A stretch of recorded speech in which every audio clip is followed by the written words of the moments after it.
हरे कृष्णा। आप सभी का हमारे चैनल सुकून भरी बातों में स्वागत है। आज हम सब कार्तिक महात्म्य के 8वें अध्याय का श्रवण करेंगे। आप सभी भक्तों का आज की कथा में स्वागत है। भगवान लक्ष्मी नारायण का ध्यान करते हुए आप सब इस महात्म्य को सुने।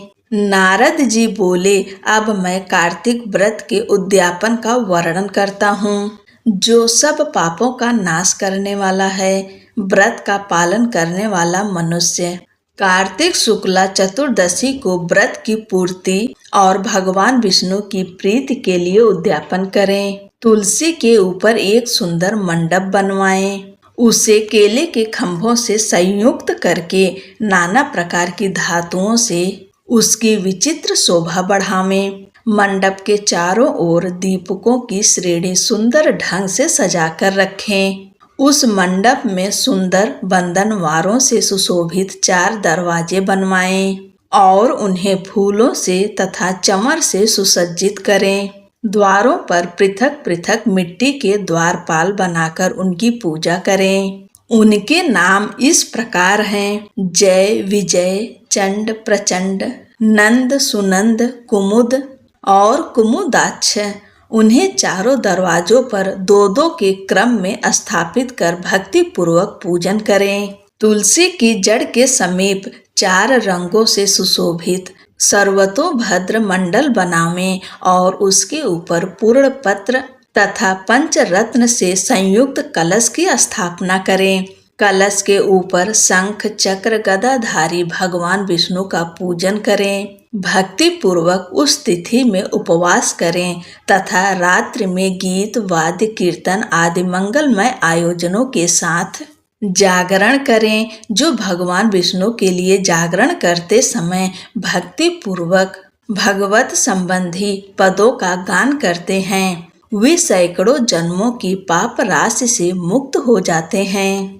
जो मनुष्य भगवान के निमित्त जागरण करके रात्रि भर भगवान का कीर्तन करते हैं, उनको असंख्य गोदान का फल मिलता है। जो मनुष्य भगवान की मूर्ति के सामने नृत्य गान करते हैं, उनके अनेक जन्मों के एकत्रित पाप नष्ट हो जाते हैं।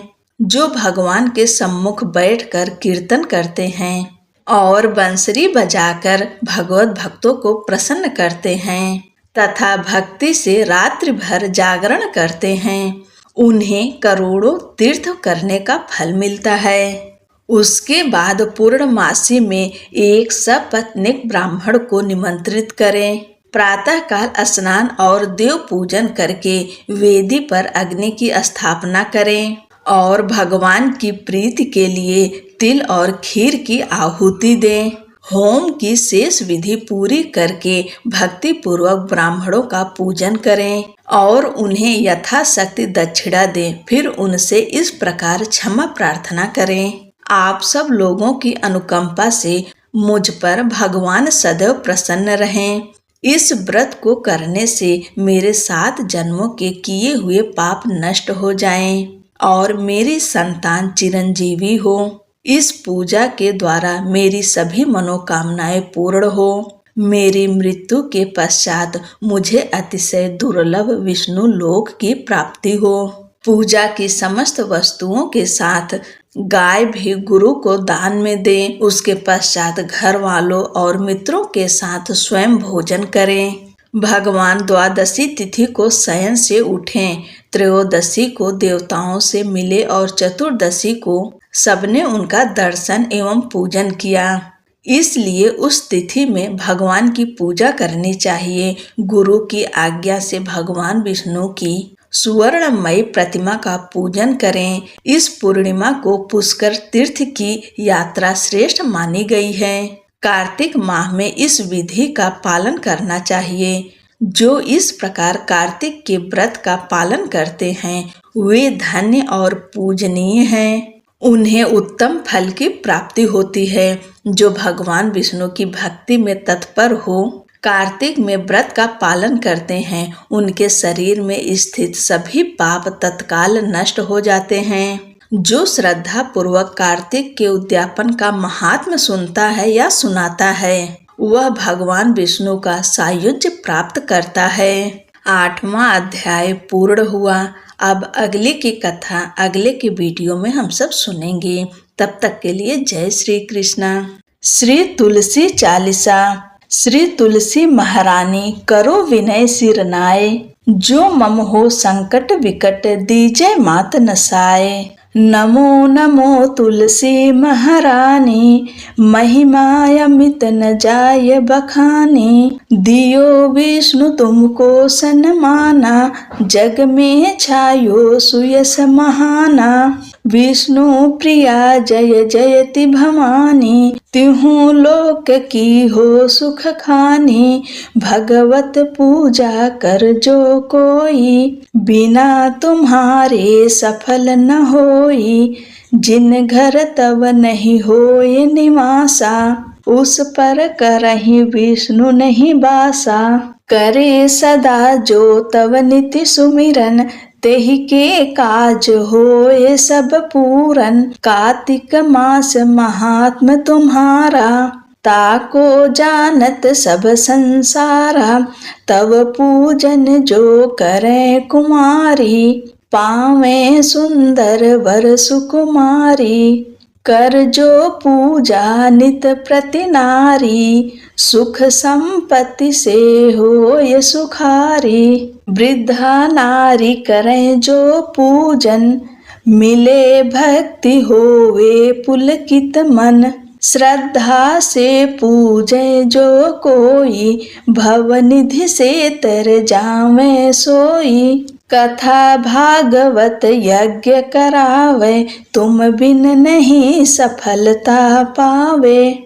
छायो तब प्रताप जग भारी, ध्यावत तुमहि सकल चित धारी। तुम्ही मात यंत्रन तंत्रन में, सकल काज सिद्धि होवे क्षण में। औषधि रूप आप हो माता, सब जग में तब यश विख्याता।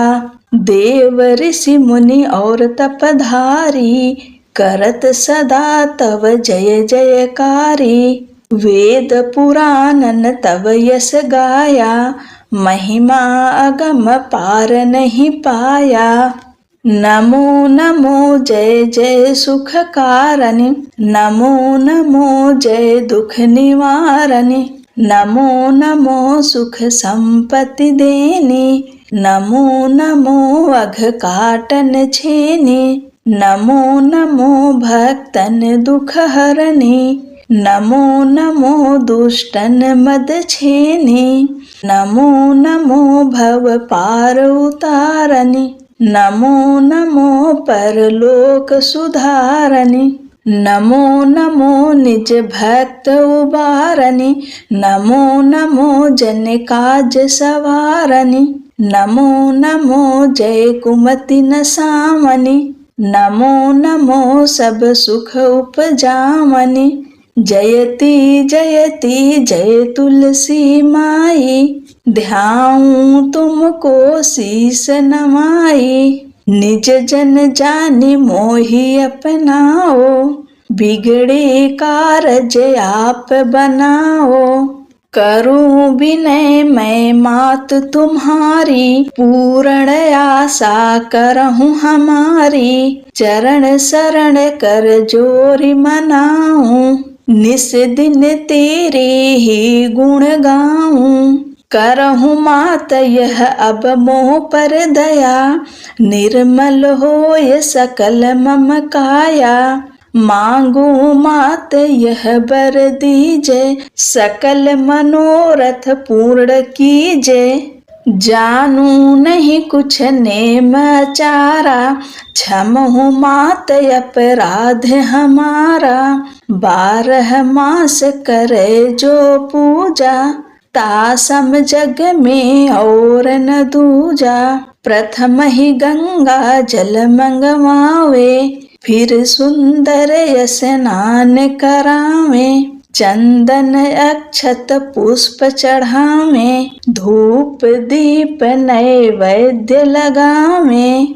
करे आचमन गंगा जल से, ध्यान करे हृदय निर्मल से, पाठ करे फिर चालीसा की, स्तुति करे मात तुलसा की।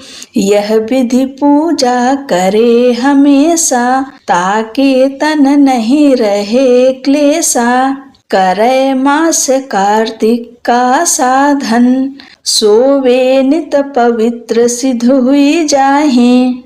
है यह कथा महासुखदाई, पढ़े सुने सो भवतर जाई। यह श्री तुलसी चालीसा पाठ करे जो कोय, गोविंद सो फल पावहीं जो मन इच्छा होय। बोलो तुलसी महारानी की जय।